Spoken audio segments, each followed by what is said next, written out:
They increased lead conversion by 300%. They broke out of a rare agency growth slump, and now they've been able to take on more of the right fit clients for their agency. How did Sean Sweet and his team at Blend Marketing achieve all that from one year to the next? They made one hard decision that most agencies avoid, one that you might think would limit your agency's growth and ability to win new clients. In today's conversation, you're going to learn the decision this agency made that helped them avoid a pending financial hole of about £500,000, the two operational habits they used to avoid an even worse situation, and how to manage team communication when times are tough and your agency needs to make a pivot. To start, let's hear Sean describe what he calls a sobering moment where he faced a first-of-its-kind situation in his journey as an agency co-founder, and let's just say it was not the fun kind of first. I think the moment we realized it was when we made a loss in profit, and that was after 11 years of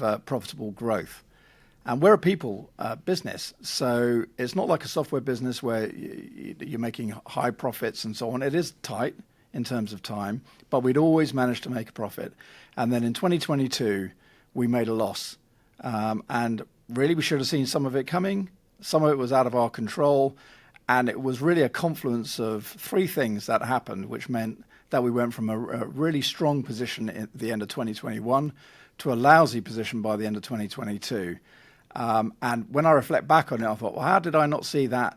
Why did we not pick that up? We had all these meetings and analysis in our business, and yet we missed so many signs that we should have been paying attention to. And I think that's typical of a lot of agency owners and those who work in agencies. You can become, happy with where you are and not really analyzing properly what's going on in the market outside of where you are. To put it into context, we had a fantastic 2020, surprisingly, given the pandemic. We had a really good 2021. And towards the end of 2021, we planned for what's going to happen the next year. And so we were quite gung-ho. We thought, you know what? We're going to invest in our salespeople. We're going to invest in our team. We're going to really, really invest heavily because we want more growth. And we were normally growing around 20% per year. And so we did the math and we thought, let's add on a few extra heads, widen the studio, and we were able to take on even more work and grow at a more rapid rate. But a couple of things happened. We actually found that a lot of our team who had stuck with us through the pandemic was suddenly starting to get itchy feet, so they wanted to move on. We were also hiring an awful lot of people because we were looking to grow. So we not only had to replace those who were leaving, but we also had to take on additional people as per our plan. And then a third thing that happened was we were paying people more because there was a real pressure on wages. So to keep who we did have was costing us even more. And the backdrop to all of that was we didn't actually increase our revenue, we reduced our revenue. And the combination of all of those things meant we made a loss. And so we spent a lot of time scratching our heads thinking, what have we done wrong? What's happened? Surely this is all out of our control. And we looked at many sleepless nights, a lot of meetings in the office, a lot of soul searching, a lot of, maybe we were just lucky before, and now all of a sudden we're getting a bit of a comeuppance. What's going to happen next? And I think that's where we decided to make a few changes that have proved to be quite successful, I suppose. Yes. I want to dive into not only what you tried and maybe what didn't work, what was maybe not the right solution, and what actually did lead to the success, because you were just rattling them off to me, I guess maybe as a precursor to, the solution. What were some of those, Sean, that you mentioned to me the other day, some of the key results that you've been able to achieve out the other side before we kind of unpack the journey of how you got there? What's kind of the highlight list there for you? So at the time, we were around a £2 million agency. We were approaching 2.5, and we were looking to get to about 3. At the other side of all of this, we're probably going to be around 3.5, maybe a little bit more this year. So significant growth. When we look at the number of inquiries we were having for our services, they haven't really changed. But what had changed was the quality of those inquiries. Because we were able to convert many more of them, around 300% more. And actually that's had a big effect on our bottom line. So Yeah. 300% increase of, basically your lead to client conversion coming through your sales pipeline is what you're saying there. Yeah, the sanity metric is not really leads, is it? It's not Yeah. even MQLs. It is how many people are doing business with you out of all the people who visit your website and engage with you one way or another through referrals or through your social media activities or through your content production and so on. So actually, that's the sanity metric for us. That's what we look at. Have we grown our pipeline? Have we grown the number of the amount of pipeline we managed to turn into real dollars or pounds? So that increase was conversion from pipeline to close one revenue, not necessarily an increase in the amount of leads, the number of MQLs, as you said, right? Yeah, Yeah. correct. And really, that was down to one thing that we did. Yes. Well, with that, let's dive into, okay, you started to realize you're getting maybe this sinking feeling in your gut as you're going through 2022. It really kind of hit you towards the end of the year there when you realize, okay, we've got to do something. Where did you start trying things and maybe some of the things that didn't work? And then we'll get to, that one solution that actually helped you drive, this obviously great top line revenue growth, but also this increase in your conversion from leads to close one revenue. Yeah, I mean, when you have a leadership team, you are in your bubble. So you start to look at not the fundamentals of your business. You start looking at maybe operational things. Are we managing to give our clients the right type of service? Do we have the right people in our client services area? Is the quality of our output good enough? Is our recruitment of the right quality? And so we looked at all of those types of things, and we made a few tweaks, but it didn't really have an effect. We had endless meetings, and they also didn't have much of an effect either. Endless meetings. I can tell you, they were endless meetings. But what we did is we started to look back and go, okay, and this is what we advise our clients to do. So it's crazy we weren't doing it for ourselves, but I think that's also quite common, isn't it? We don't do our own website very often. So we suddenly started to say, actually, where are we having the most success with our clients? What are we actually doing? And what we found is that we were producing great websites, and our case studies were all around website development. Whereas actually what we were promoting via our website and via what we were saying and via our podcast was all about demand gen, marketing services, and so on. And that had worked for years. And the reason it had worked, it was because we were in a space where HubSpot was new and emerging, where the concept of inbound marketing was starting to take hold, where the partner ecosystem within HubSpot was still relatively young. There were a few of us players in there competing for huge number of clients that were out there and coming onto the platform. And then you fast forwarded to a situation where actually there are hundreds, and I mean hundreds of partner agencies, and they're all saying exactly the same thing. And the fact is, what we were saying, but what we were showing were two different things. And we talked about, should we align our messaging and our go-to-market really around websites and the work that we're doing? And eventually, we gave up the ghost and we said we would do that because we had the most number of websites in the HubSpot Inspire Gallery. A lot of our case studies, a lot of our testimonials were all around the websites that we had produced and the good work we produced. We had a really good creative team who were smashing it as far as I was concerned in that area. I mean, if we align our message to what we do really, really well, it means that we have something to shout about that maybe a lot of our competitors don't. And that one thing made all the difference because suddenly people knew what we stood for. They realized that actually they're the number one guys to go and do this particular thing. If customers were thinking about sticking their website onto HubSpot, they thought we must include them at least in the bidding process because clearly they are experienced in that area. And one of our big fears was when we focus on that, would we lose a lot of our retainer work, which was our ongoing marketing, lead gen, demand gen, and so on. But the opposite was true. Because we were selling more websites, a lot of them said, well, you've built us a great website. Can you help us drive traffic to it now? So we got more retainers off the back of it. So we're not only growing retainers, but we're also getting more projects in. And of course, that's fueling our ongoing growth as well. And retainers are really important to agencies if you want to grow, of course. Absolutely. We see that across our customer base at teamwork.com. It's part of the reason that, within the last year, we moved to not just having project budgets for our customers within the platform, but we kept getting this request. And we had been telling a lot of our agency customers, you need to increase the amount of retainer work if you really want to grow and scale and get out of just this kind of day-to-day delivery. And so we built retainer budgets into the platform. So it just aligns with what we're seeing from the community. It also, Sean, reminds me of a couple of previous episodes here on the podcast. Just a few weeks back, we were talking with Chris Dubois about the 5 offers that every agency needs to have, and talking about how, that bridge offer can relate and help you sell your core offer. To me, it sounds like, the websites are kind of a mixture of those two, at least in the way that Chris described it. But he talked about, you can have this offer where someone's not ready to sign up for that retainer.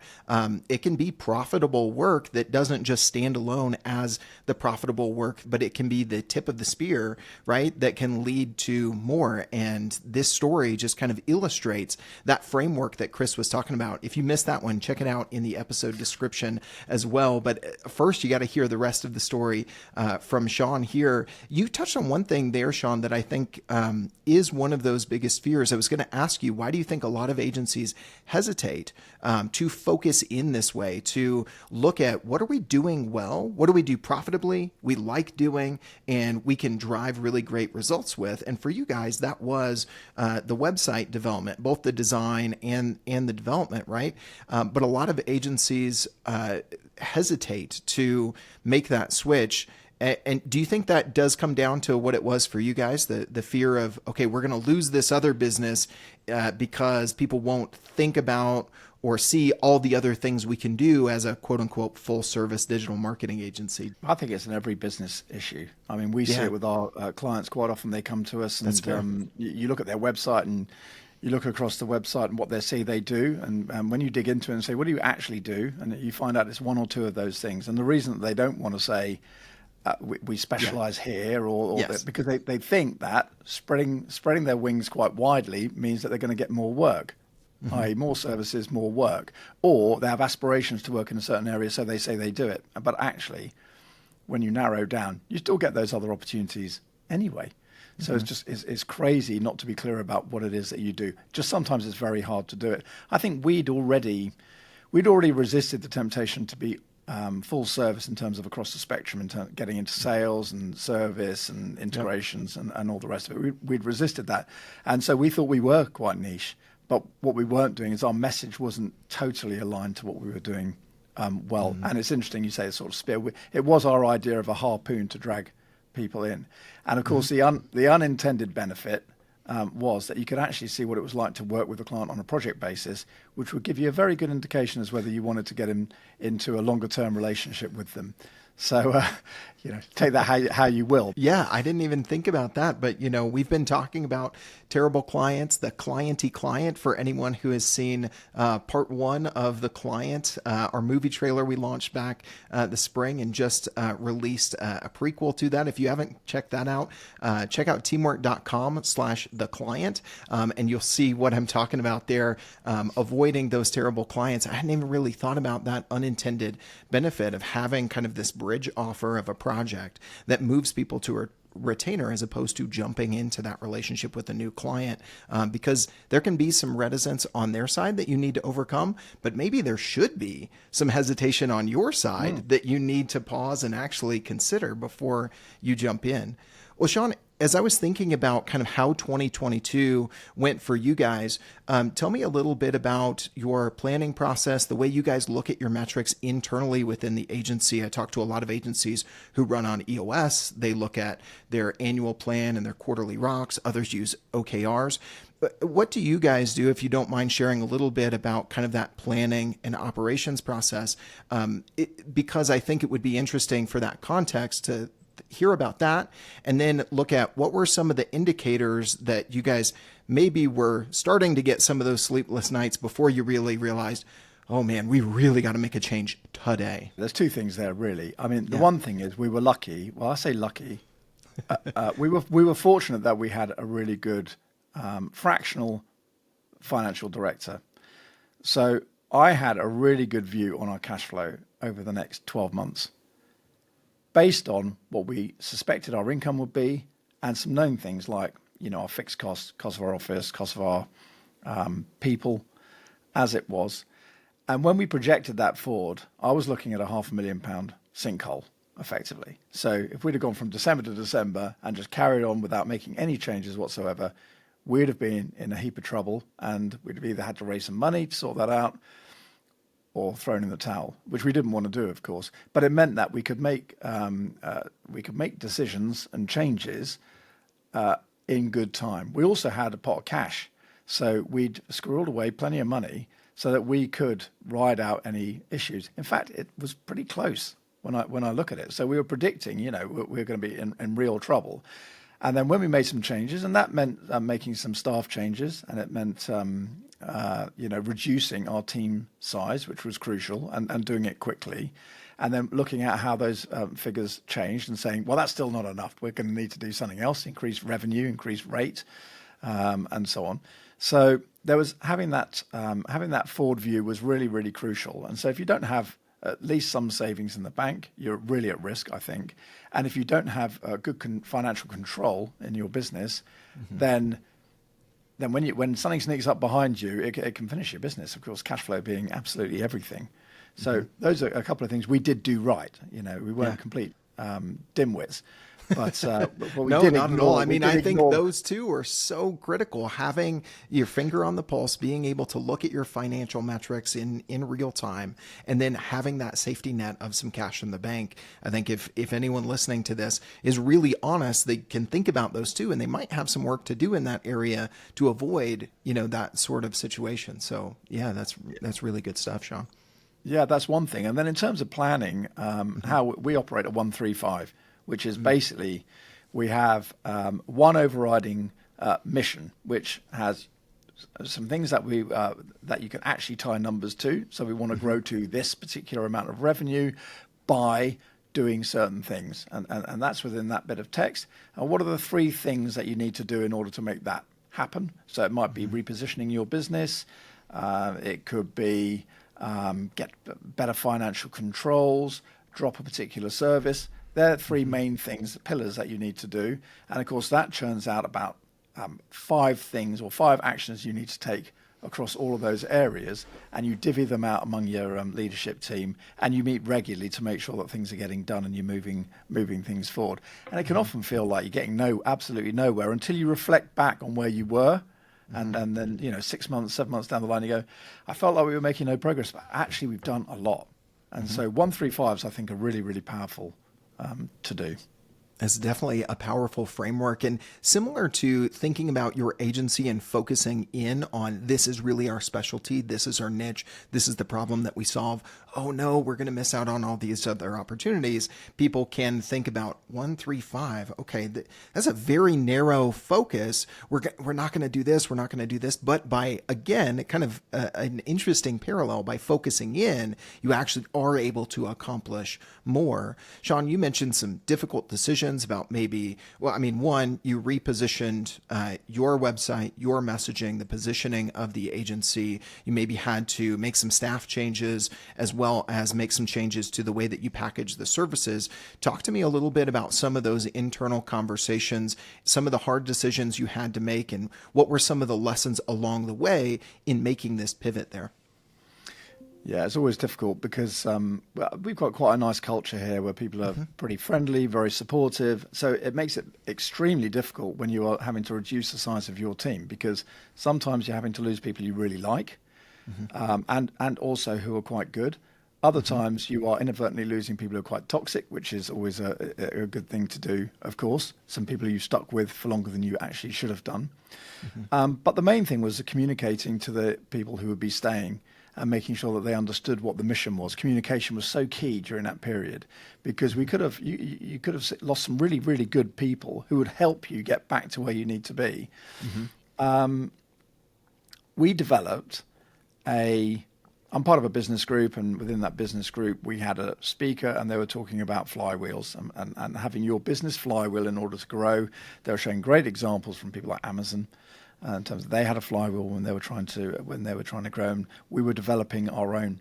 And one was doing amazing work and then communicating it as widely as we possibly could in order to drive more leads to our business so that we could cherry pick who we would work with to do better work to communicate. And that's what we wanted to spin around. But that spun out all sorts of things like, okay, if you want to do really good work, what do you need? Well, you need really a good person in graphic design. So we took on a creative director. So there's sort of method to it. So when you create that flywheel, it gives you actions to take. Well, in order to do that, you have to do this, and so on. So that was one of the really valuable lessons we learned. And if you can spin that wheel faster, you'll grow, of course.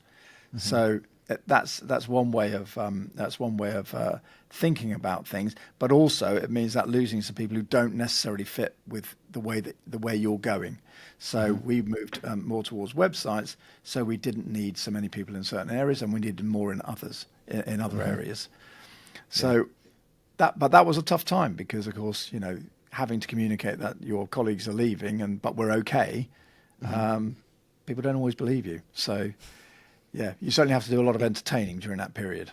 We'll get back to this episode in just 1 minute. First, I want to let you know about a new resource that can help you answer some of the toughest questions in agency life. What if we don't sell enough this month? What if we sell too much? Will I burn them out if I give that account manager just 2 more accounts? You see, capacity planning is one of the toughest nuts to crack in agency life. How you manage your team's available time and quickly realize when they don't have any time available can make or break your team morale, client projects, as well as your agency's profitability. That's why I want to share with you the new Ultimate Guide to Capacity Planning by Teamwork.com. This new guide will help you understand common approaches to capacity planning that can work for your agency, and it shares frameworks from experienced agency leaders like Amber Kemmis, who's the COO of an elite HubSpot partner agency and a previous guest on this show. To get this free guide, all you need to do is go to teamwork.com/capacity. or click the link in the episode description. If managing your team's available time is a challenge for you, check out the Ultimate Guide to Capacity Planning by Teamwork.com by going to teamwork.com/capacity, or simply check out that link in the episode description. All right, back to today's conversation. It can be a balance too, right? Because you want to be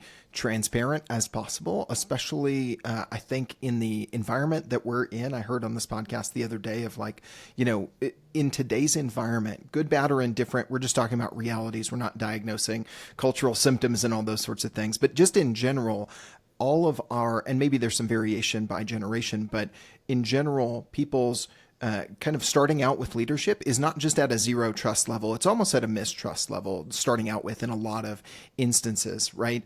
And so if that's the case, just when things are kind of normal, when you're going through times of we're going to need to make a big change, we had to let these people go, not for performance issues, but because we're going as a business, you can need to combat even more mistrust of leadership.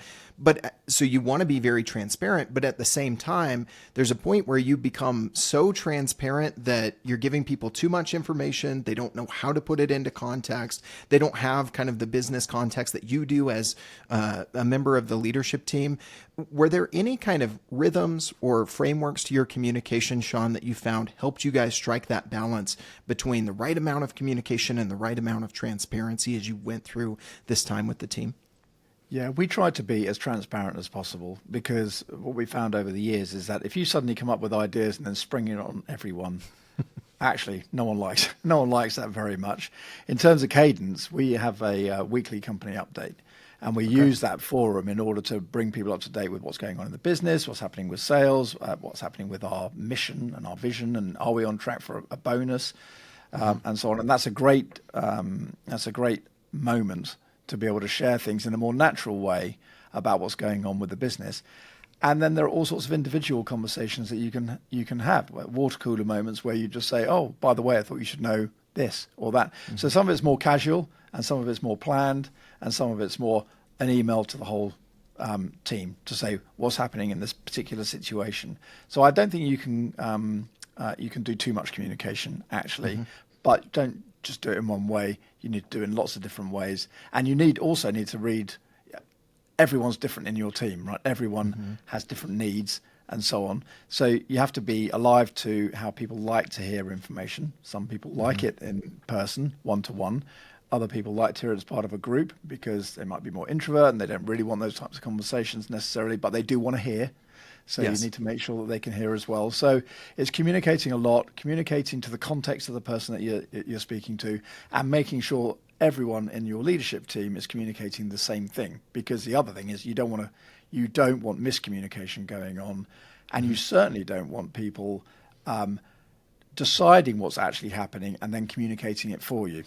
Yes, yes, absolutely. I like that you called out the importance of a structured cadence to the company updates, something you should be doing in your agency in general, but especially you should not neglect that during times of change or a big pivot like this. But the other thing that you mentioned there is don't forget about those casual updates, those kind of quote unquote water cooler moments, whether you're in a physical office or not. We still kind of have those. It could be, as you're waiting for other people to join a Zoom call, we have kind of virtual water cooler moments. It reminds me of something Rob Sales mentioned in a previous episode where we're talking all about change management, something very similar to what you said there, Sean. Some people want communication in different formats, and some people will give feedback in different formats. You might have kind of that team all hands, and some people are really willing to raise their hand, ask the question, but others will only raise their hand in those casual, quote unquote, water cooler moments. If you missed that one, we'll link to it as well in the episode description. That one all about change management, so very applicable to what Sean's saying here. Let's pivot back, Sean, to talking about the actual pivot in changing how you were going to market, how you were talking about the agency. What were some of the key things as you looked at, okay, the number one thing is we've got to make this pivot if we're going to get out of this financial situation. How did that filter down into the 3 and the 5 and kind of the core action items? Maybe if someone else is thinking, man, I really do, I've been feeling this need to change our agency's positioning to focus more. Kind of where do I start? What are some of the steps I could follow? How could they kind of follow along in your footsteps there, Sean? Yeah, well, the most difficult thing is working out what that is, right, and what you're prepared to do, and whether you're prepared to take a risk. And sometimes it's more difficult for companies to work out what their specialism even is in the first place, or should be, or could be. Also, people don't want to make a misstep and make things worse. So I think working that out first and then being a bit brave about it. But once you work that out, there are all sorts of practical things we had to do. You have to change the messaging on your website. We had a podcast at the time, we still do, called Demand Decoded. But we brought in Websites Decoded because we were shifting towards the website messaging. So before, everything we were talking about was websites were included, but they weren't the primary focus. So we had to make it the primary focus of our message on our website, of the content that we were creating. Because, of course, we were creating content about demand gen. Why don't we start creating content about websites and everything to do with them, of course. And it made us much more relevant to those who wanted to talk about that particular subject, of course. Our outreach within HubSpot as well. We work with a lot of the sales guys who are there at HubSpot. We needed them to know what we stood for now, because certainly if opportunities came across their desk where no one else could help, at least they would think of us. So probably made it easier for them to think of you. Am I wrong there, Sean? Well, no, not at all. I mean, you're absolutely spot on, because, of course, before they had the choice of 20, 30, 40 agencies that they could choose. So they would choose the ones that they were used to working with. Now, if you're in the UK, or even if you're in the US, you might be looking at it and go, actually, this client needs this particular website quality. So we must include these guys in the conversation. So initially it was, okay, deciding what is that focus, starting to change kind of your broad strokes of your marketing, like your website, but then looking at some of your pillar content. I imagine that also, like with your podcast, allowed you to go deeper into topics that allowed you to prove your expertise even more, right? Because you were kind of, I've felt this before. I was a host of a podcast called B2B Growth, and we touched on anything and everything marketing. We would jump from ABM to product marketing to this to that, and it kind of became a variety show. And there wasn't this more focused connection with this is our expertise. And when we were talking about podcasting, we weren't really kind of surfacing that expertise that we really understand the problem here and we understand a potential solution for you. So it sounds like that was similar for you guys. And I love, the third piece you added there with your network, whether it's referral partners, salespeople, or partner folks within HubSpot, so that they could naturally think, okay, this is when I think of blend marketing, right? Amidst their portfolio of partners that they work with. Sean, where do you think some people might be able to, or might try to, follow the advice that we're talking about here, pivoting it with more of a niche focus, kind of leaning into that? How could they maybe try to follow some of the steps that you guys did across 2022 and 2023, but maybe hit some pitfalls or quote unquote get it wrong, to label it one way? What would be some of the pitfalls to look out for, I guess, is what I want to ask. Yeah. Well, getting it wrong would be the pitfall, of course.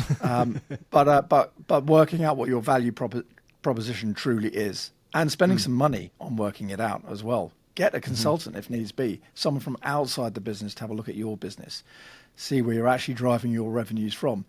Actually be brutal and go, okay, well, where did the majority of our money come from last year? What do our best customers actually look like? What do our worst ones look like?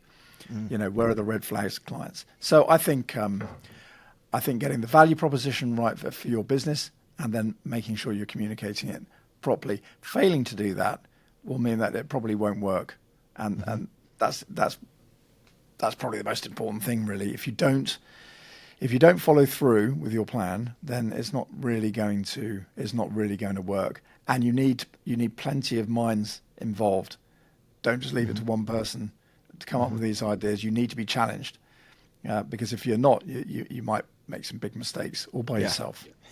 I mean, we talk about that in marketing all the time, how we can kind of lose touch with the voice of the customer. We can do the same in our agency, just kind of isolating ourselves. We're thinking about, okay, what should we do next? Especially maybe if you're an agency founder who, is listening to this and you raise your hand and say, well, yeah, I've got shiny object syndrome at times. And I think about the next big thing that we should be doing, getting that outside counsel, as Sean said here, also looking at some data. What do our best customers look like? What results did we drive for them? What did we do for them? And what was the problem that we solved, right? What do our worst clients look like? And look at some of those commonalities across the data set of your portfolio of clients, I think can help you avoid some of those pitfalls, avoid the shiny object syndrome if you're, sitting in that boat.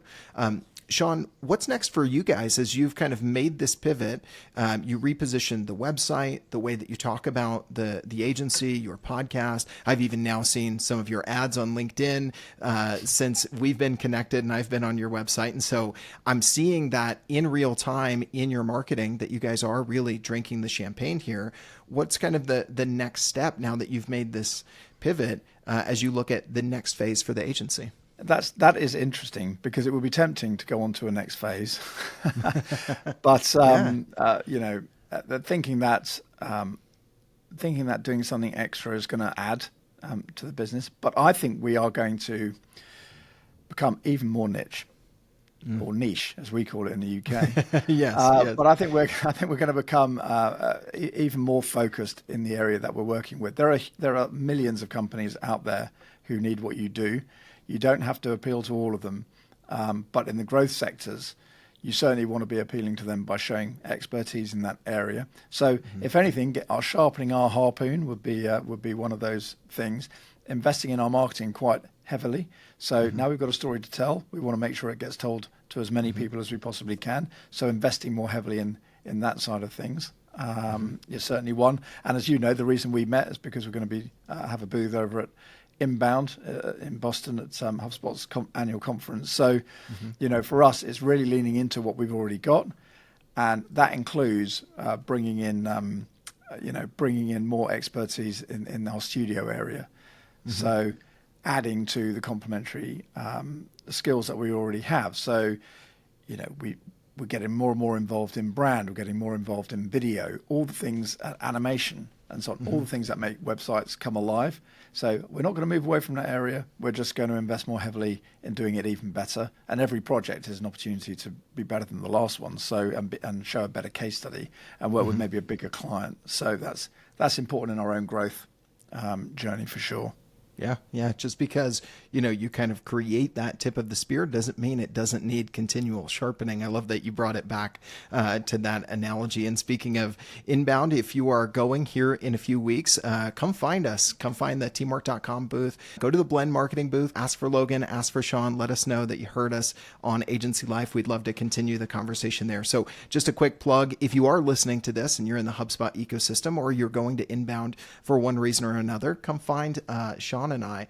All right, with that subtle plug out of the way, Sean, we're going to move to our final two segments of the episode, as we always do, our Fast Five and our Good Shout. We're going to hit you with our rapid fire round here in our Fast Five. So, Sean, number one, if someone gave you $10,000 a month, no strings attached, to better run your agency, how would you use those extra funds right now?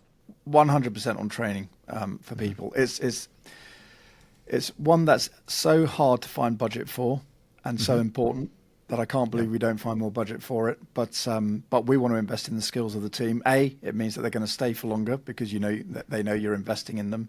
B, it means they're going to do a better job for your clients, which helps you grow, of course.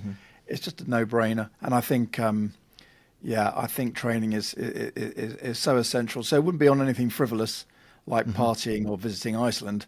It would just be on training across the board. I like it. As much as a trip to Iceland sounds nice. All right, number two, Sean, what are some of your all-time favorite books, especially those that you recommend to your peers who are living agency life? Well, anyone joining our leadership team, I like them to read The 5 Dysfunctions of a Team by Patrick Lencioni.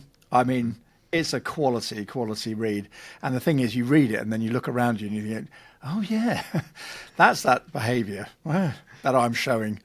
So Absolutely. That's a really, really good book. Traction, Gino Wickman. So you mentioned, the EOS. That's certainly a good one when it comes to that. So yeah, Traction's a great one.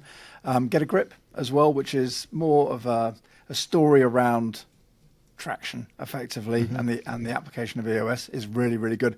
And Good to Great by Jim Collins. Yes, a fantastic book. I'm losing track of how many times Good to Great and Traction have both been recommended on the show with this question. Pretty soon we're going to have to put together a compilation of all the book recommendations on the show. But the nice thing about those, Traction, 5 Dysfunctions, they're actually pretty quick reads. They're not all that intense. So if you haven't, you've been meaning to, they're sitting in your Amazon cart, take Sean's recommendation, go get those books. They will level up your agency for sure. All right, number 3, Sean, as regular listeners of this show know, this is my favorite of the Fast Five. What's one mistake you've made in running your agency that you're never going to forget? One big mistake, I think, and this, a lot of people might agree with this one, is when we started the agency, I certainly didn't want it to be a micromanaging type environment. And the big mistake I made was mistaking a lack of control, or allowing people freedom to go and do what they need to do, with giving up all control. And actually that was a huge mistake, because it meant they didn't have proper guidance.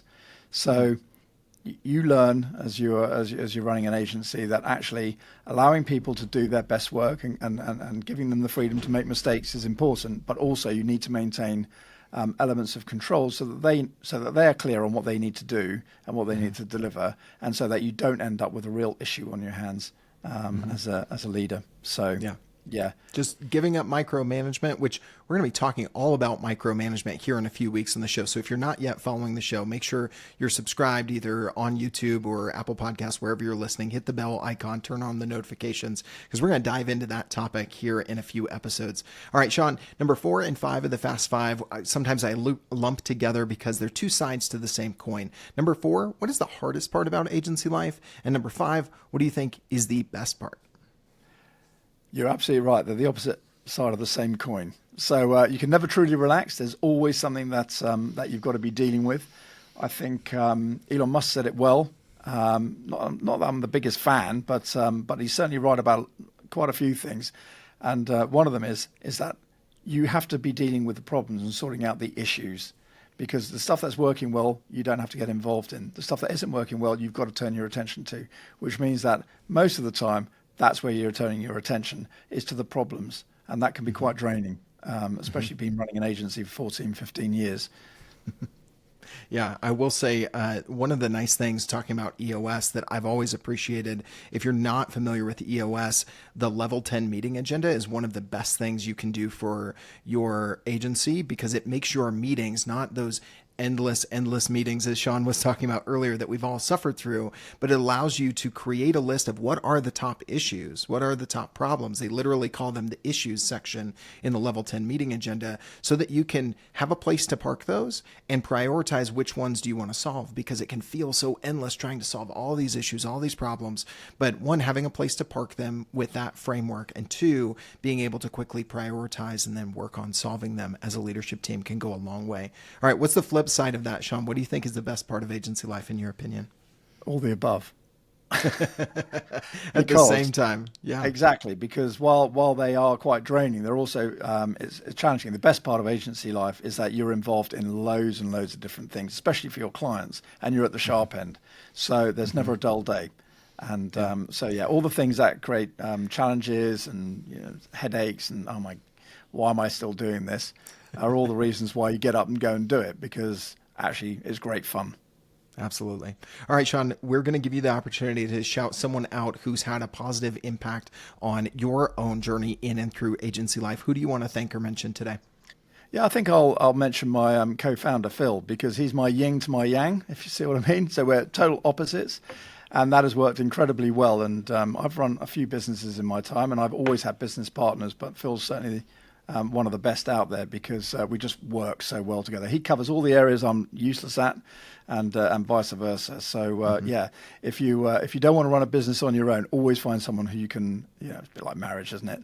Find someone who you can actually tick along with, who fills the gaps where you are, who you can actually get along with for the long term. So big shout out to Phil. Absolutely. I love that. I'm sure that's much appreciated from on Phil's end there. All right, Sean, for anyone who is listening to this, maybe they want to ask you some follow-up questions about your own journey. Maybe they're going through something similar. Maybe they want to find you guys at Inbound here in a few weeks. What's the best way for them to reach out to you, stay connected after they listen to today's episode? Well, I mean, they can get me on LinkedIn. I'm there. Or they can send me an email direct at sean@blendb2b.com. I'm happy to help any way I can. I love it. Very, very easy. And we will see you at Inbound. If you're going to be there, come find Sean and I at our respective booths. We'll have to find some time for you and I to get together, Sean. This has been a pleasure. I'm looking forward to even more conversations as we continue the relationship. But thank you for today for adding so much value to the audience here on Agency Life. I really appreciate it. Thanks for having me.